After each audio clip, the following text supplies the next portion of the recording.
बुद्धावतार में भगवान ने अहिंसा का उपदेश किया है। मां हिंस्यात् सर्वभूतानाम, किसी जीव की हिंसा मत करो।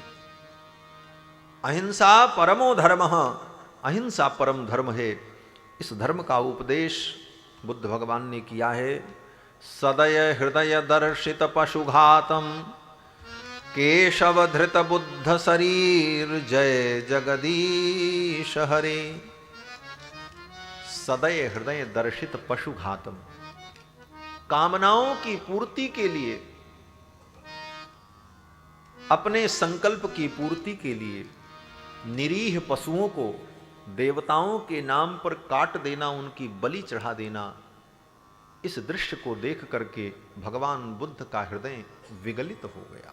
सदय हृदय दर्शित पशुघातम, पशु के घात को, पशु हत्याओं को देख करके बुद्ध का हृदय पिघल गया और बुद्ध भगवान ने इसका विरोध किया।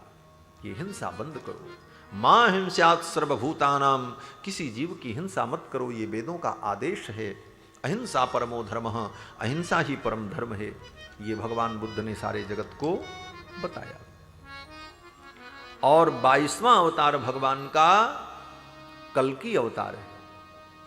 ये कल्कि अवतार कलयुग के अंत में होगा और इसके पहले कई बार कल्कि अवतार भी हो चुके हैं। ये जितने अवतार हैं ना, बराह अवतार, नरसिंह अवतार, रामावतार, कृष्णावतार, ये सब अवतार एक बार दो बार नहीं, अनेकों बार हुए। हर कल्प के त्रेता युग में राम जी अवतरित होते, हर कल्प के द्वापर युग में कृष्ण भगवान प्रकट होते हैं, हर कल्प के कलयुग में कल की अवतार होता है। ये सब अवतार नित्य हैं। इसीलिए गोस्वामी तुलसीदास जी ने कहा है कि कल्प भेद हरिचरित सुहाये, भांति अनेक मुनीशन गाये। अनेक कल्पों में भगवान के अनेक बार अवतार हुए हैं। तो इन 24 अवतारों की संक्षिप्त चर्चा श्री सूत जी महाराज ने शौनकादि मुनियों को सुनाई है और इन्हीं अवतारों का विस्तार से वर्णन, लीला का वर्णन आगे प्रसंग में सूत जी महाराज सुनाएंगे। इसके बाद प्रसंग आता है कि शौनकादि मुनियों ने पूछा कि हे प्रभो, श्रीमद्भागवत ग्रंथ का निर्माण वेद व्यास जी ने क्यों किया?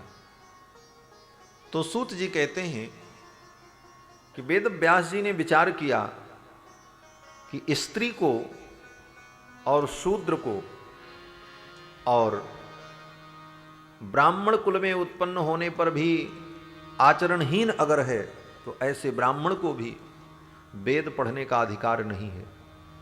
और कलयुग आने पर लोग मार्ग भ्रष्ट हो जाएंगे, अपने कर्म से च्युत हो जाएंगे, तो वेद पढ़ने का उन्हें अधिकार नहीं रहेगा। और अगर पढ़ेंगे भी तो वेद की दुरूह वाणी को वो समझ नहीं सकते, तो उन्हें तत्व का बोध कैसे होगा? ये सोच करके श्री वेद व्यास जी ने वेदों के सार को ही पुराण के रूप में प्रकट किया। इतिहास पुराणाभ्याम वेदम समुपबृंहयेत। इतिहास और पुराण के रूप में वेद व्यास जी ने वेदों का ही विस्तार किया है, वेदों की ही व्याख्या की है। तो जो लोग वेद नहीं पढ़ सकते वो पुराण को पढ़ करके, पुराण विद्या के द्वारा तत्वबोध को प्राप्त करके आत्मकल्याण को प्राप्त कर लेंगे। ये विचार करके श्री वेद व्यास जी महाराज ने 17 पुराण और महाभारत जैसे ग्रंथ का निर्माण किया। क्योंकि स्त्रियां वेद नहीं पढ़ सकती तो उनको तत्वबोध कैसे हो? बोले तो इसीलिए पुराण बना दिया वेद व्यास जी। अब आज की बात अलग है कि स्त्रियां भी गायत्री मंत्र का जप करती हैं,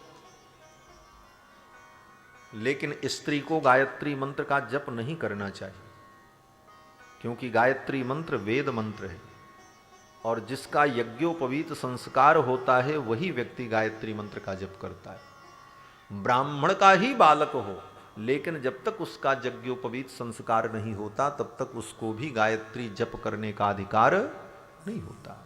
इसलिए स्त्री को गायत्री मंत्र का जप नहीं करना चाहिए और वेदों को पढ़ने का दुराग्रह भी नहीं रखना चाहिए। रामायण पढ़ो, गीता पढ़ो, इतने से ही इतना ज्ञान हो जाएगा कि आत्मकल्याण हो जाएगा, वेद पढ़ने की जरूरत नहीं। वेद जिसके लिए है उसके लिए छोड़ दो। लेकिन अगर ये कहो कि नहीं हम भी पढ़ेंगे, बोले तो ये अपराध है। अब तो वेदों को कौन कहे, अब तो स्त्रियां व्यास पीठ पर बैठ करके भागवत कथा बांच रही। बहुत कुछ हो रहा है जो कि धर्म शास्त्र के विपरीत है। इसीलिए धर्म के आचरण का जो प्रभाव दिखना चाहिए वो दिखता नहीं। जब उपदेश देने वाला स्वयं धर्म के अनुकूल उपदेश नहीं कर रहा है तो उस उपदेश के द्वारा लोगों को धर्म का लाभ कैसे हो सकता है। स्त्रियां व्यास पीठ पर बैठ करके भागवत की कथा बांच रही हैं, रामायण की कथा सुना रही, सन्यासिनी बन करके घूम रही हैं। शास्त्र में स्त्री को सन्यास दीक्षा लेने का अधिकार नहीं। स्त्री का तो धर्म है कि वो अपने पति के चरणों में रहकर पति का स्मरण करते हुए परम पति को प्राप्त कर ले। पति की सेवा से ही उसको परम गति की प्राप्ति हो जाएगी। उसे सन्यास लेने की जरूरत नहीं है, उसे जंगल में जाने की जरूरत नहीं है। गोपियों ने कृष्ण को प्राप्त करने के लिए सन्यास नहीं लिया। गोपियों ने भगवान को प्राप्त करने के लिए कोई तपस्या नहीं की। अपने कर्तव्य कर्म को करती हुई, अपने पतियों की सेवा करती हुई, अपने कुल के धर्म का निर्वाह करती हुई कृष्ण का स्मरण करती रहीं और उन्हें भगवान कृष्ण प्राप्त हो गए। बंधुओं, अपने अपने धर्म को जब हम समझ करके तदनुकूल आचरण करेंगे तभी भगवान की भक्ति में हम सफल होंगे। और शास्त्र की अवहेलना करके, शास्त्र के सिद्धांत को तिलांजलि दे करके अगर हम मनमानी भक्ति करते हैं तो वो मनमानी भक्ति पतन का कारण बन जाएगी। संसार में लोकैषणा मिल जाएगी, लोक में सम्मान मिल जाएगा, धन भी मिल जाएगा, लेकिन भगवान नहीं मिलेंगे। इसलिए शास्त्र के सीमा में बंध करके ही रहने का प्रयत्न करना चाहिए। गीता में भगवान कृष्ण कहते हैं कि यो शास्त्र विधि मुत्सृज्य वर्तते कामकारतः, जो शास्त्र की विधि को छोड़ करके मनमाने ढंग से आचरण करता है, न च सिद्धिमवाप्नोति, उसे सिद्धि भी नहीं मिलती, न सुखम, उसे सुख नहीं मिलता, न पराम गतिम, उसे परम गति भी नहीं मिलती। तब तो भगवान कहते हैं कि तस्मात् शास्त्रम प्रमाणन्ते कार्याकार्य व्यवस्थितौ, इसलिए शास्त्र ही प्रमाण है कार्याकार्य में। हमको क्या करना चाहिए, क्या नहीं करना चाहिए, इसमें एकमात्र शास्त्र प्रमाण है। इसलिए अपने स्वार्थ में, पूर्वाग्रह में अथवा किसी भी कारण से शास्त्र की अवहेलना नहीं करनी चाहिए। शास्त्र के अनुकूल ही आचरण करने का प्रयत्न करना चाहिए। तो अनधिकार चेष्टा करने पर फल की प्राप्ति नहीं होती। नारी का परम धर्म क्या है? अत्रि महर्षि की पत्नी अनसुया जी सीता जी को नारी धर्म का उपदेश करती हुई कहती हैं कि नारी का एक ही धर्म है, एक ही व्रत है, एक ही नियम है। क्या है? एक ही धर्म एक व्रत नेमा, एक ही धर्म एक व्रत नेमा, काय वचन मन पति पद प्रेमा, काय वचन मन पति पद प्रेमा, एक ही धर्म एक व्रत नेमा, एक ही धर्म एक व्रत नेमा, एक व्रत नेमा, एक व्रत नेमा। नारी के लिए एक ही व्रत है, एक ही नियम है, एक ही धर्म है। क्या? बोले काय वचन मन पति पद प्रेमा, मन वचन कर्म से पति के चरणों में प्रेम, और वो भी पति को पांच भौतिक शरीर मान करके नहीं, अपितु परमेश्वर मान करके। लेकिन कभी कभी इसका लोग उल्टा अर्थ समझ लेते हैं। क्या उल्टा अर्थ समझ लेते हैं? बोले ये नारी के लिए कहा गया है कि नारी अपने पति को परमेश्वर समझे, लेकिन कोई पति ये समझ ले कि अब आज से हम परमेश्वर हो गए तो ये गलत बात है। पति अपने को परमेश्वर समझ ले ये ठीक नहीं है। नारी का धर्म है कि वो पति को परमेश्वर समझे। जैसे कहा जाता है ना कि शिष्य का कर्तव्य है कि वो अपने गुरु को भगवान समझे, लेकिन गुरु जी ये समझ लें कि अब हम भगवान हो गए तो गुरु जी का पतन हो जाएगा। कितना वाक्य किसके लिए है, शास्त्र का कौन वाक्य किसके लिए है और कितने अंश में है, ये जानना महत्वपूर्ण है। और ये तभी समझ में आएगा जब महापुरुषों के चरणों में बैठ करके हम सतत चिंतन करेंगे, सत्संग करेंगे, सुनते रहेंगे, तब ये बोध होगा। अपने से पढ़ने से नहीं होगा हमारा। क्यों? बोले पोथी के जितने अक्षर हैं सब काले हैं, और जो स्वयं काला है वो आपके दिल में क्या उजाला करेगा? अक्षर तो सब काले ही। जब गुरु के मुख से, आचार्य के मुख से उसको सुनेंगे और समझेंगे, तब वास्तविक तत्व का बोध होगा। इसीलिए गुरु की महिमा है, आचार्य की महिमा है। बंधुओं, तो श्री वेदव्यास जी ने विचार किया कि नारी के लिए और जो कर्म भ्रष्ट हो चुके हैं ऐसे प्राणियों के लिए कल्याण का उपाय क्या है। बोले पुराण विद्या उनके लिए प्रकट किया है वेदव्यास जी ने, और 17 पुराण महाभारत जैसे ग्रंथ का निर्माण किया। फिर भी वेदव्यास जी को शांति नहीं मिली, और वेदव्यास जी महाराज सरस्वती नदी के तट पर बैठे थे, बहुत दुखी थे।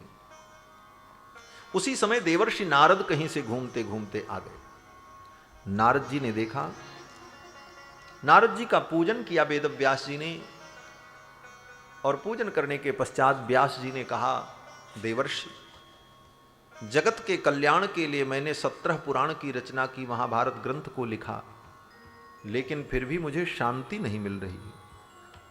क्या कारण है? तथापि बत में दह्यो ह्यात्मा चैवात्मना विभु असंपन्न इवा भाति ब्रह्मवर्चस्य सत्तमः। हे नारद जी, इतना सब कुछ करने के बाद मेरे मन को शांति नहीं मिल रही है। मुझे लग रहा है कि कुछ अभी और करना बाकी है, लेकिन क्या करना चाहिए ये मुझे समझ में नहीं आ रहा है। तो नारद जी ने कहा, व्यास जी,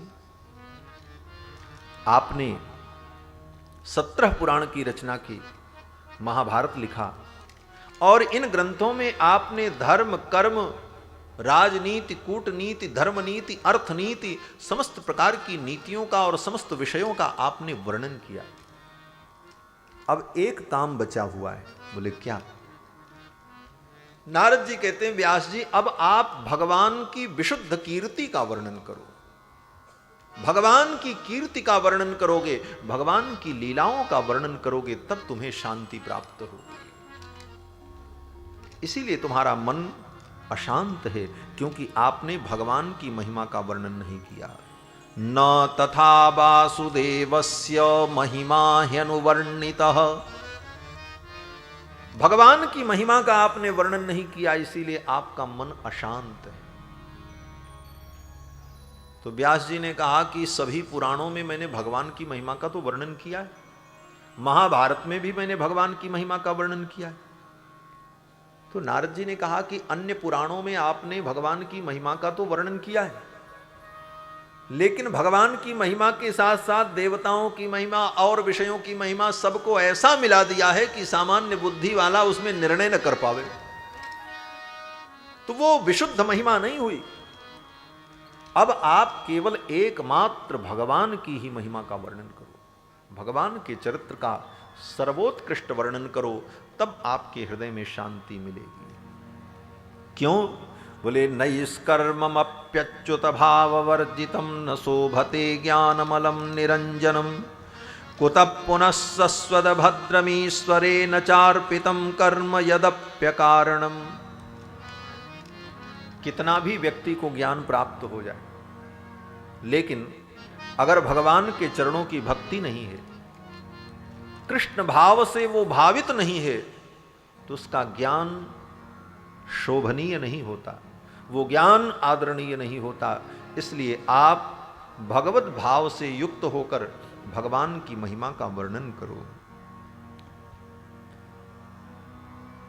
तो वेद व्यास जी ने कहा कि भगवान की महिमा को मैं कैसे जान पाऊंगा?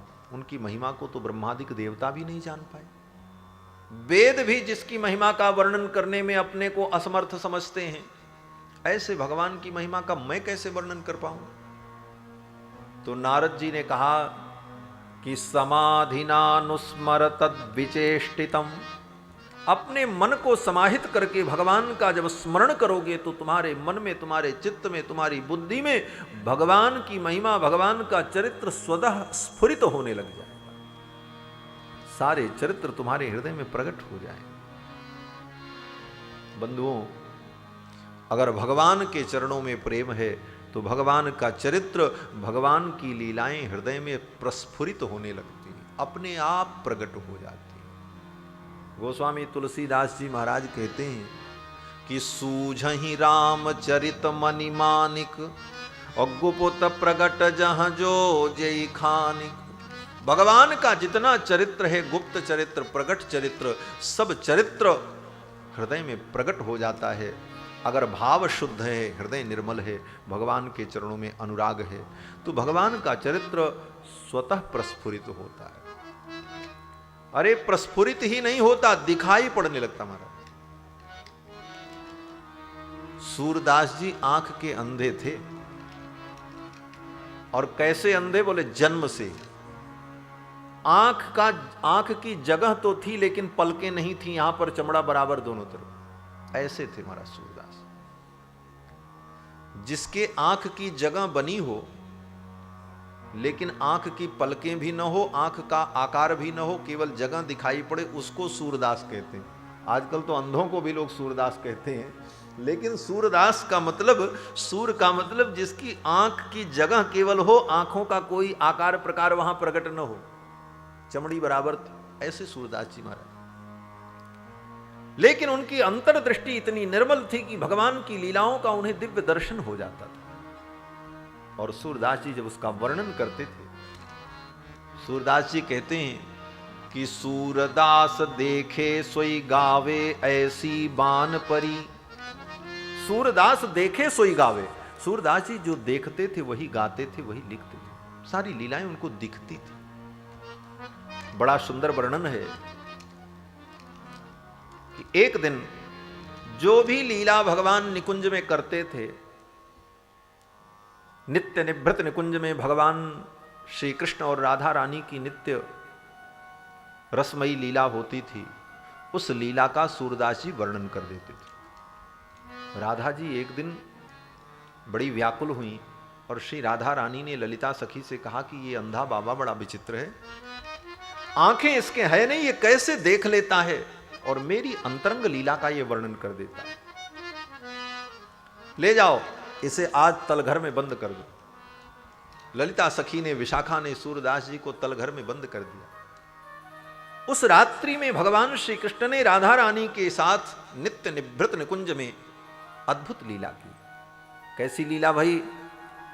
बोले श्री राधा रानी के मुख कमल को भगवान देखना चाहते थे। श्री राधा जी लज्जित हो रही थीं और श्री राधा जी ने अपना मुख फेर लिया। दीपक के प्रकाश में भगवान श्री राधा रानी के मुख कमल का अवलोकन कर रहे थे। राधा रानी को लज्जा आ रही थी और राधा जी ने अपने मुख से फूंक करके दीपक को बुझा दिया। जब दीपक बुझ गया तो भगवान ने सोचा अब राधा रानी के मुख का मैं दर्शन कैसे करूं। तो तुरंत भगवान ने अपनी कौस्तुभ मणि को हाथ में लिया और उस मणि के प्रकाश में श्री राधा जी के मुख कमल का अवलोकन करने लगे। तो राधा जी ने सोचा अब मैं क्या करूं। तुरंत श्री राधा जी ने भगवान के हाथ से उस मणि को छीन ली और छीन करके अपने मुख में रख लिया। भक्षत देर करी नहीं भामिनी, भामिनी राधा ने उस मणि को छीन करके अपने मुख में रख लिया। भगवान ने देखा अब मैं क्या करूं, राधा के मुख कमल का दर्शन करने के लिए मुझे कुछ करना चाहिए। और भगवान ने अपने चरणों से पृथ्वी को दबाया। मसक्यो चरण कमठ अकुलान्यो उदया किरण भरी। भगवान ने जब अपने चरण से पृथ्वी को दबाया तो पृथ्वी दबी तो शेष जी दबे, क्योंकि शेष के ऊपर तो पृथ्वी टिकी, और शेष के सहस्र फणों की मणियां एक साथ प्रकाशित हो गईं और सहस्र मणियों के प्रकाश में भगवान ने राधा रानी के मुख कमल का दर्शन। अब श्री राधा जी ने सोचा मैं क्या करूं। अब बचने का जब कोई उपाय नहीं तो राधा रानी ने अपने मुख कमल को छिपाने के लिए भगवान श्याम सुंदर के पीतांबर में ही अपने मुख को लपेट लिया। भगवान के वक्षस्थल से लिपट करके अपने मुख को उनके वक्ष पर रख दिया, हृदय पर रख दिया। इस लीला को देख करके सूरदास जी ने परमानंद का अनुभव किया। लीला जब संपन्न हो गई, प्रातः काल श्री राधा रानी ने ललिता सखी से कहा कि अब सूरदास को मुक्त कर दो, प्रातः काल का समय है, महात्मा है, अपनी दिनचर्या करेगा, अपनी नित्य क्रिया में लगेगा। और ज्यों ही ललिता जी ने तलघर से सूरदास जी को बाहर किया तो सूरदास जी इसी लीला का वर्णन करते हुए निकले। इन लीलाओं का वर्णन करते हुए निकले। राधा जी आश्चर्यचकित हो गईं और श्री राधा जी ने भगवान से पूछा, श्याम सुंदर, हमारी आपकी इस अंतरंग लीला को ब्रह्मादिक देवता भी नहीं जान पाते और ये सूरदास कैसे देख लेता? तो भगवान ने मुस्कुराते हुए कहा, देवी, मुझे कोई लीला जब करनी होती है ना, तो तुम्हारे साथ जो कोई लीला प्रकट लीला होती है वो लीला पहले मैं सूरदास के हृदय में करता हूं और लीला बाद में करता हूं। पहले सूर के हृदय में वो लीला संपन्न हो जाती है, उसके बाद बाह्य जगत में वो लीला प्रकट होती है। तो सूरदास देखे सोई गावे ऐसी बान परी। भगवान की चरणों में, भगवान के चरणों में अनुराग हो, भक्ति हो, तो भगवान की लीलाएं हृदय में स्वतः स्फुरित हो जाती हैं। नारद जी ने कहा कि समाधिनानुस्मर तद्विचेष्टितम, भगवान की लीलाओं का आप स्मरण करो। और श्री नारद जी महाराज ने इसी प्रसंग में अपने पूर्व जन्म का वृत्तांत सुनाया। नारद जी कहते, मुझे देखो, इसके पूर्व जन्म में मैं दासी का पुत्र था और भगवान की इतनी बड़ी कृपा भई कि अब तो मैं भगवान के गुणों का वर्णन करते हुए विचरण करता रहता। व्यास जी ने कहा, आप दासी पुत्र थे? तो नारद जी कहते हैं, हां, मेरी मां दासी थी, संत महात्माओं के घर में बर्तन मांजती थी। एक दिन संतों का मंडल आया और ढेर सारे संत महात्मा आकर के ठहरे और जिनके घर में मेरी मां बर्तन मांजती थी वहीं संत महात्मा ठहरे और 4 महीने रुक गए, चातुर्मास्य किया। मेरी मां उनकी सेवा करती और संत महात्माओं का मैं दर्शन करता। मेरी अवस्था 5 वर्ष की थी। नारद जी कहते, मैं 5 वर्ष का था, मेरी मां संतों की सेवा करती, मां के साथ मैं भी संतों की सेवा में लगा रहता था। और संत लोग जब भोजन कर लेते थे तो उनका जूठा प्रसाद जो होता था वही मेरी मां खा लेती थी और हम खा लेते थे। और नारद जी कहते हैं, व्यास जी, उच्छिष्टलेपान अनुमोदितो द्विजैः सकृत्स्म भुंजे तदपास्तकिल विषः। उन संतों का उच्छिष्ट प्रसाद पाते पाते मेरी बुद्धि निर्मल हो गई, सारे पाप सारे कलमश धुल गए और उन संतों के उपदेश को सुन करके मेरे हृदय में भगवान की भक्ति प्रकट हो गई। बंधुओं, जूठा किसी का नहीं खाना चाहिए। जूठा खाने से बुद्धि भ्रष्ट हो जाती है, लेकिन ज्ञानी संत भगवत भक्तों का अगर जूठा मिल जाए तो प्रसन्नता पूर्वक उसे स्वीकार कर लेना चाहिए। वो उच्छिष्ट प्रसाद हमारे जीवन से अज्ञान को, माया को विनष्ट कर देता है। श्री व्यासदेव जी की कथा है। व्यासदेव नाम के एक संत हुए, राजा के राजपुरोहित थे। हृदय में भगवान की भक्ति प्रकट हुई, सब कुछ छोड़ करके वृंदावन आ गए। राजा को पता चला मेरे पुरोहित जी सब कुछ छोड़ करके चले गए। राजा अपने लाव लश्कर के सहित, पूरे परिवार के सहित आया मनाने के लिए। महाराज चलो, आप मेरे पुरोहित हो, कुल गुरु हो, आपके लिए मैं वहीं पर मंदिर बनवा देता हूं, सारी सुख सुविधाएं कर दूंगा, आप भगवान का भजन करना।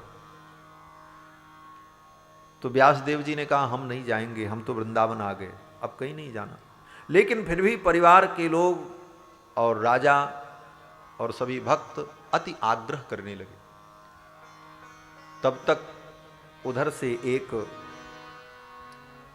झाड़ू लगाने वाली स्त्री जूठा लेकर के जा रही थी। संतों का भंडारा हुआ था और जितना जूठा बचा था वो सब बाल्टी में भर करके ले जा रही थी। व्यासदेव जी ने देखा और कहा, री लाली रुक जा। वो रुक गई। बोले क्या है?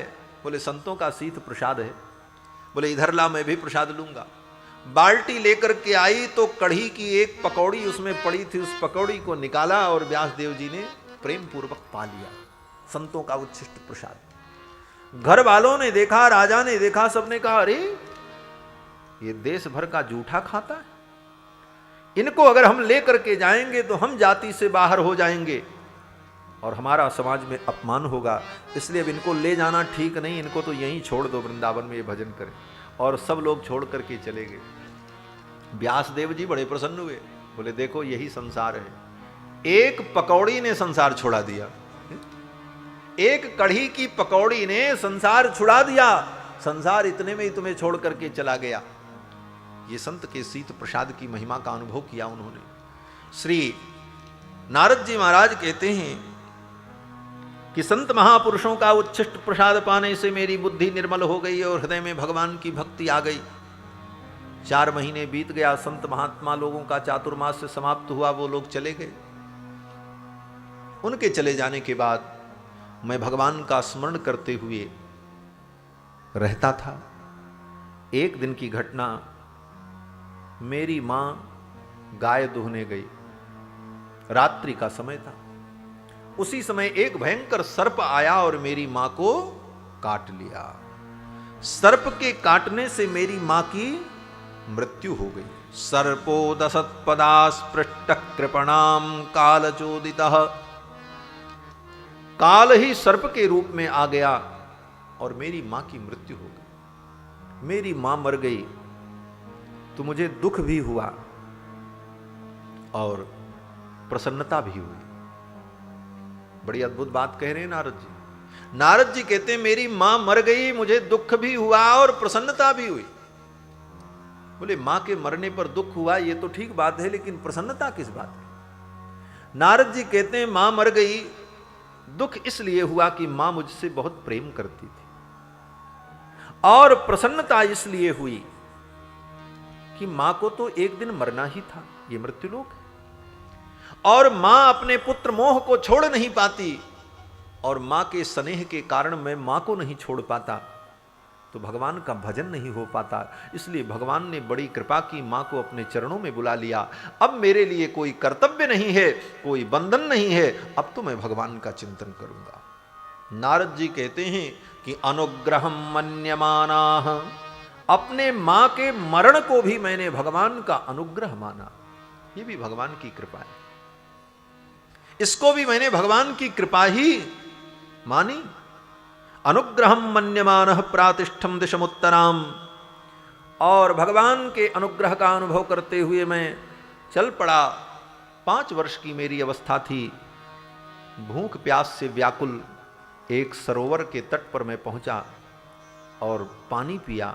पानी पीने के बाद एक पीपल का वृक्ष था, उसी वृक्ष के नीचे मैं बैठ गया।